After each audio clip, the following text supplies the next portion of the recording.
तो ये मत सोच कि तेरी उम्र अभी छोटी है। तेरी यही उम्र तो वह कुंभ है जिसमें भविष्य का अमृत भरा जाता है। अगर इस समय तू अपने कर्म का, अपनी पढ़ाई का, अपने ज्ञान का आदर नहीं करेगा तो आने वाले समय में भाग्य भी तेरे द्वार पर दस्तक नहीं देगा। याद रख, विद्यार्थी जीवन खिलौना नहीं, तपस्या है, और जिसने तपस्या में आलस्य मिला दिया उसका भविष्य राख बन जाता है। हर विद्यार्थी चाहता है कि उसके शिक्षक उसकी प्रशंसा करे, उसके सहपाठी उसका सम्मान करे और वह परीक्षा में अच्छे अंक प्राप्त करे। परंतु दुख की बात यह है कि 99% विद्यार्थी कुछ ऐसी गलतियां करते हैं जिन्हें नहीं करना चाहिए, क्योंकि यही गलतियां भविष्य में आपकी स्थायी आदतें बन जाती हैं और फिर चाहकर भी आप उन्हें सुधार नहीं पाते। आज मैं आपको बताने जा रहा हूँ 4 ऐसी भूलें जो लगभग हर विद्यार्थी करता है, और साथ ही ये भी बताऊंगा कि इन भूलों को कैसे सुधारा जा सकता है। ये प्रवचन आपके लिए उतना ही महत्वपूर्ण है जितना आप सोच भी नहीं सकते। मैं आपको आश्वस्त करता हूँ कि जिन गलतियों की चर्चा मैं करने जा रहा हूँ उनमें से कुछ न कुछ गलती आप भी कर रहे हैं। इसलिए कृपया इस पूरी बात को अंत तक सुनिए, क्योंकि हो सकता है यही वह वाणी हो जो आपकी दिशा और दशा बदल दे। पहली भूल, मैं कल से पढ़ाई करूंगा, मैं कल से पढ़ूंगा वाला विचार। लगभग हर विद्यार्थी इस भूल में फंसता है। एक बहुत प्रसिद्ध पंक्ति है, मैं कल से पढ़ाई करूंगा। ये वाक्य आपके भीतर की उस आदत को दर्शाता है जिसमें आप अपने कार्यों को टालते रहते हैं। जो विद्यार्थी अपने कार्यों को टालते हैं वे अपने ही भविष्य के साथ अन्याय करते हैं, क्योंकि जो व्यक्ति आज का कार्य कल पर छोड़ देता है वह कल आने पर भी वही बात दोहराता है, मैं कल से करूंगा, और वह कल कभी नहीं आता। हम अपने आप से वादे तो बहुत करते हैं, आज से मन लगाकर पढ़ूंगा, पर जब पढ़ने का समय आता है तो सोचते हैं अभी तो बहुत समय है, बाद में कर लूंगा, अभी थोड़ा फोन चला लेता हूँ, कुछ वीडियो देख लेता हूँ, और देखते ही देखते घंटे बीत जाते हैं। इस तरह हम अपना कीमती समय बर्बाद कर देते हैं। सोचिए, यदि मैं आपको रोज एक छोटी लकड़ी तोड़ने को दूं तो आप आसानी से तोड़ देंगे, पर यदि मैं आपको सारी लकड़ियां एक साथ दे दूं और कहूं अब तोड़ो तो आप नहीं तोड़ पाएंगे। यही हाल परीक्षा का होता है। अगर आप रोज थोड़ा थोड़ा पढ़ेंगे तो परीक्षा आने पर आपको कोई घबराहट नहीं होगी, क्योंकि आपने पहले से अपना पाठ्यक्रम पूरा कर लिया होगा। लेकिन अगर आप सब कुछ परीक्षा के एक दिन पहले पढ़ने बैठेंगे तो आपको कुछ समझ में नहीं आएगा। इसलिए इस भूल को तुरंत सुधारिए। नियमित रूप से अध्ययन कीजिए, चाहे थोड़ा ही पढ़ें, लेकिन नियमितता बनाए रखें। कभी भी कार्य को कल पर मत छोड़िए, आज का कार्य आज ही कीजिए। दूसरी भूल, केवल अंकों के पीछे भागना। केवल अंकों के पीछे मत भागिए। परीक्षा में अच्छे अंक पाने के 2 ही मार्ग होते हैं, पहला रटकर और दूसरा समझकर। यदि आप केवल रटकर परीक्षा में अंक लाते हैं तो वे अंक किसी काम के नहीं, क्योंकि आपने वास्तव में कुछ सीखा ही नहीं।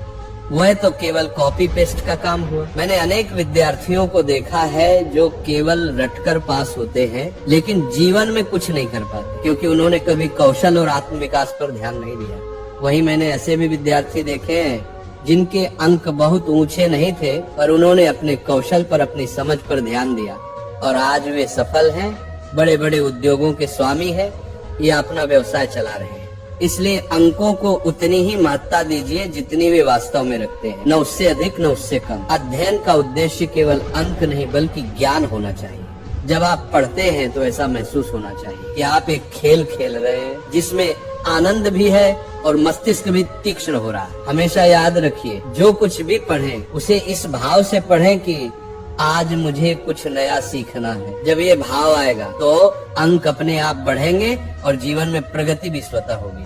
तीसरी भूल, गलत संगति। आपने सुना होगा, मुझे अपने मित्र दिखाओ, मैं तुम्हारा भविष्य बता दूंगा। ये वाक्य बिल्कुल सत्य है। हमारा भविष्य हमारे चारों ओर के लोगों पर निर्भर करता है। यदि आपके आसपास नकारात्मक लोग हैं तो आप भी धीरे धीरे नकारात्मक बन जाएंगे, और यदि आपके आसपास सकारात्मक श्रेष्ठ लोग हैं तो आप भी वैसे ही बन जाएंगे। संगति का प्रभाव अत्यंत गहरा होता है। अच्छी संगति आपको ऊंचा उठाती है, बुरी संगति नीचे गिरा देती है। इसलिए सदैव ऐसे मित्र चुनिए जो आपसे एक स्तर ऊपर हो, बुद्धि, आचरण और विचारों में, क्योंकि जब आप ऊंचे स्तर के लोगों के साथ रहेंगे तो आप भी उनके समान बनने लगेंगे। अगर आपके मित्र धूम्रपान करते हैं, शराब पीते हैं, तो आज नहीं तो कल आप भी वैसे ही बन जाएंगे। पर यदि आपके मित्र बुद्धिमान और परिश्रमी हैं तो आप भी उनके जैसे उत्कृष्ट बनेंगे। अच्छे मित्रों के साथ रहेंगे तो अच्छी बातें सीखेंगे, बुरे मित्रों के साथ रहेंगे तो बुरी आदतें आ जाएंगी। इसीलिए बुरी संगति से हमेशा दूर रहिए और अच्छे,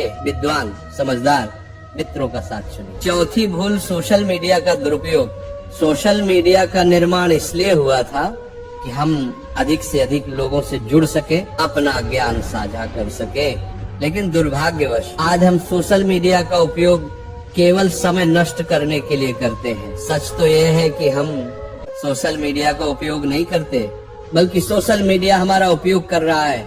ये हर विद्यार्थी की समस्या बन चुकी है। जैसे ही पढ़ने बैठते हैं, ध्यान मोबाइल की ओर चला जाता है। हम स्वयं से कहते हैं सिर्फ 5 मिनट देखता हूँ, लेकिन वही 5 मिनट 2-3 घंटे में बदल जाते हैं और हमें पता भी नहीं चलता, क्योंकि सोशल मीडिया का कोई अंत नहीं है। आप स्क्रॉल करते रहिए, ये कभी समाप्त नहीं होगा। वो आपको नित्य नई पोस्ट दिखाता रहेगा और आपका कीमती समय चुरा लेगा। इसलिए आज से एक संकल्प लीजिए, सोशल मीडिया को बंद कर दीजिए। जब आप पढ़ाई करेंगे तो कोई आपका ध्यान नहीं भटकाएगी और पूरे मन से अध्ययन कीजिए। यदि आप ऐसा करेंगे तो आपकी यह लत बहुत जल्द समाप्त हो जाएगी और आप अपने समय को पढ़ाई में लगा पाएंगे। अपने जीवन का स्वर्ण काल बनाइए। प्रिय विद्यार्थियों, आज मैंने आपको वे गलतियाँ बताई हैं जो लगभग हर विद्यार्थी अपने जीवन में करता है। यदि आप इनसे बच जाएं तो आपका जीवन बदल सकता है।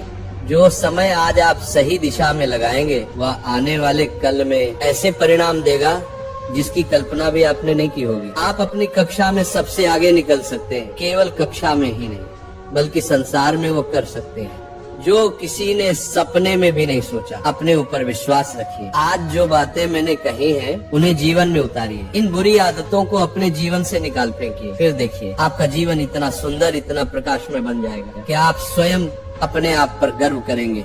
इसलिए विद्यार्थियों, पढ़ो, आगे बढ़ो और अपने माता पिता का, अपने गुरुजनों का नाम ऊंचा करो, क्योंकि पढ़ाई आपका अधिकार है।